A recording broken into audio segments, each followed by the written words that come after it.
masaya sa matagumpay na launch ng Itbulaga, Indonesia. Antabayaran ng mga karagdagang detalye mamaya sa unang balita.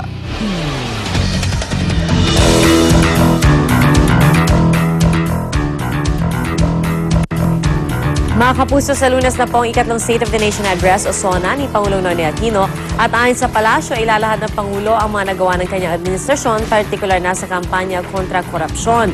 Ibibida rin daw ng Pangulo ang resulta ng kanyang programa para masugpo ang kahirapan at syempre, mapapakinggan din natin ang kanyang mga plano sa mga susunod pang taon. Pero ano-ano ba nga ba ang mga dapat talakay ni Pangulong Noynoy sa kanyang SONA? Yan po ang pag-uusapan natin kasama si Professor Winnie Munsol. Good morning, Tita Winnie. Good morning, Pia. Good morning, mga kapuso. Alam niyo, mga kapuso, na yung gobyerno natin, meron silang Philippine Development Plan. Ngayon, nung February of this year, ngayon ko lang, but I actually only found out about it about 4 days ago when I was looking. Meron silang tinatawag na results matrices. Ayun yung talagang kung ano ang gagawin nila, ano yung target nila, at kailan nila i-accomplish yun. There are 93 pages, mga kapuso. So, if the President really wants, yung talagang sinusulong niya yung kanyang programa, kasi itong PDP, Philippine Development Plan, is supposed to be basehan yun sa kanyang social contract with the Filipino people. Ayun pala eh. Eh di dapat ang report niya from now on has to do with anong ginawa ko dito, bakit hindi ko nakamit, bakit nakamit ko, etc. Para everybody is on the same page. Hindi ba? My God, sayang na sayang. Ganda-ganda ng plano. Nakalagay pa ron kung ano yung punto sa kanyang social contract, etc. Tapos para hindi binabasa ng tao, ang masagwa noon, hindi rin yata binabasa ng mga ahensya. Kasi nakalagay doon kung sino ang ahensya na who is responsible. Tinatawag implementing agency, oversight agency. Naku, just go. So what's my suggestion? Please, Mr. President, will you follow what you preach? Ayun. Oh, well, we will find out because kasama po natin ngayong umaga sa studio si Quezon 4th District Representative at Deputy Speaker ng House of Representatives, Erin Tanyada. Good morning. Good morning, Pong. And Maring Winnie. O paano naging tuwid na daan yung ginawa sa'yo, Congressman Erin, na all of a sudden wala ka sa listahan dun sa mga senatorial candidates at napasok dun yung nephew ni President Aquino. Hindi yata tama yun. Well, hindi naman po pinal yung listahan po at dadaan pa rin po sa proseso dahil long list pa ho yan. Eh bakit wala kayo sa short list? Because you have 9 years of experience. You're deputy speaker. You come from a very uncorrupt family. How can you not be? Well, kasama pa rin pa naman po ako sa short list. No, because ayan ang sinasabi ko. Kasi sinasabi corruption. We have to get the best and the brightest.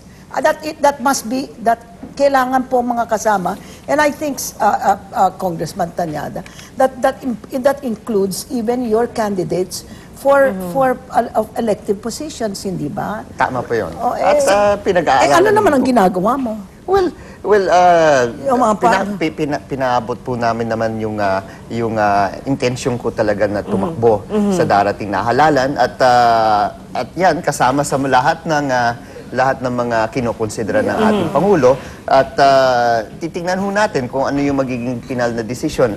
Hindi pa ho nagpupulong ang Liberal Party tungkol dito at I believe that in the next few days magkakaroon po ng pulong ang Liberal Party para pag-usapan. Pero will you have time to do this before SONA or malamang after SONA na po ito? Well, maybe after SONA. No, but the reason I'm bringing it up kasi, Erin, is it goes to the heart of the program of the President, of the 16-point contract with the Filipino people, tuwid na daan, the best and the brightest, the rule of law, select, at saka no family, no nothing. Tapos, it's there in front of your face. No, you cannot do that. You must walk the talk. And supposing he does not walk the talk, what will you do? Well, kailangan pag-isipan kung anong susunod na kabanata, no? Pero, but what did you suggest? What did you suggest that he say with respect to yung alimbawa yung mga accomplishments na kanyang kongreso? Well, simple lang, kailangan balikan. ito nga ang critical ngayon sa darating na third regular session ng Kongreso. Sa House of Representatives, Tita Winnie and Pia, we only have basically the last week of July after SONA and all the way the whole month of August to act on important legislative measures that are already pending in plenary. So, let's have a after that, checklist. on September, that's budget season. Yes, that and will sometimes all the it way up lasts to until October. or sometimes In even other until words- after October kung hindi Well, matapos agad. it will go to the Senate already. What after. has the House of Representatives done about the reproductive health bill, Erin? Well, ganito po yan. Again, it has, Accomplishment ba yan o wala? wala pa ho. No? It has to be a decision of the leadership, the Speaker, if he will already call for a vote. Ang nararamdaman po namin ngayon, paulit-ulit lang yung mga tanong. Exactly. So it's time to vote on it already. Time to vote. Well, I think it's time to vote or at least push the process already to the period next of step. amendments. Okay. the Second, next steps. ano naman ang ginagawa ng House of Representatives? Anong kanilang accomplishment with respect to the sin tax bill? Itong, you know, Well, sa House of Representatives po, napasa po namin on third reading. Now it's in the hands of the Senate. so that is an accomplishment. That's then. accomplishment of the House. Good. He should say that. Yes. Oo. How about the FOI, yung Freedom Well, of Information? the FOI, yun ang save the best for the last. Ganito po yan. Sa Senado, nasa plenaryo, they're about to debate the measure. Sa House, we're supposed to approve at the committee level on August 7 the Freedom of Information. Erin, hanggang ngayon, nasa komite pa yung Freedom of Information. Hindi ba ikaw ang nagsusulong nun? Yes, Tita. Ano nangyari eh? Well, we had from January of this year up to June, there was only one committee hearing. Actually, may mga nagsasabi na hindi ba naging hadlang nga kasi yung impeachment process. Ayan, That's nakikita why ko. hindi masyado Hindi naman, napag-usapan. kasi I already mentioned, even to our friends in the media, kapag may committee hearing on the FOI, I would excuse myself from my duties as a spokesperson and defending and the defend. committee. Oh, Yeah, but the okay. point is, why was there only one committee hearing? Oh, Well, I mean, you know, it is your whether you are present or not is immaterial. The point is, why was there only one between January to June? That would- hindi ba everybody is naka... That would be the chairman of the committee who Sinong will... chairman mo? Chairman Ben Everdone po. Oh, okay. Pero, well, kasi alam natin, mahaba yung usapin sa FOI and those other controversial bills. Pero ito, as Tito Winnie mentioned already, yung election kasi pinag-iisipan natin. Have there been talks already about yung pagsasanib ng Liberal Party at yung United Nationalist Alliance? Or yung Alam mo, una? wala.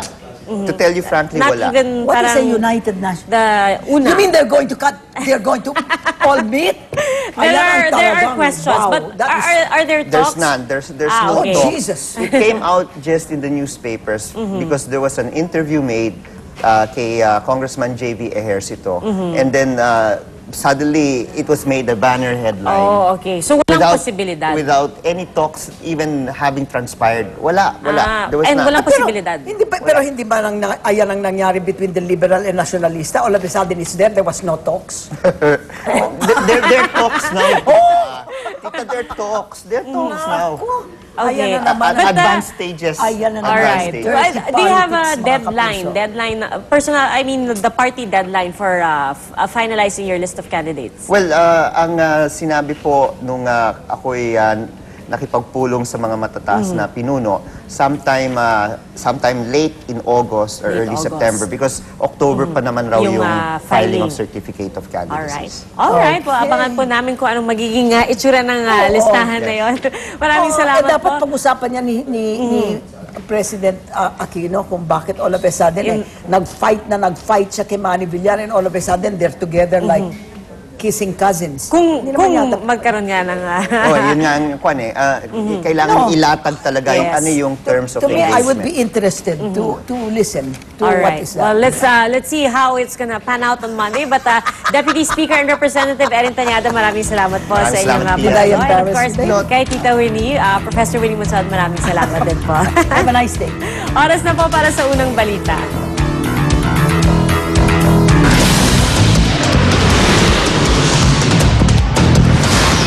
Ang mga unang balita sa umagang ito.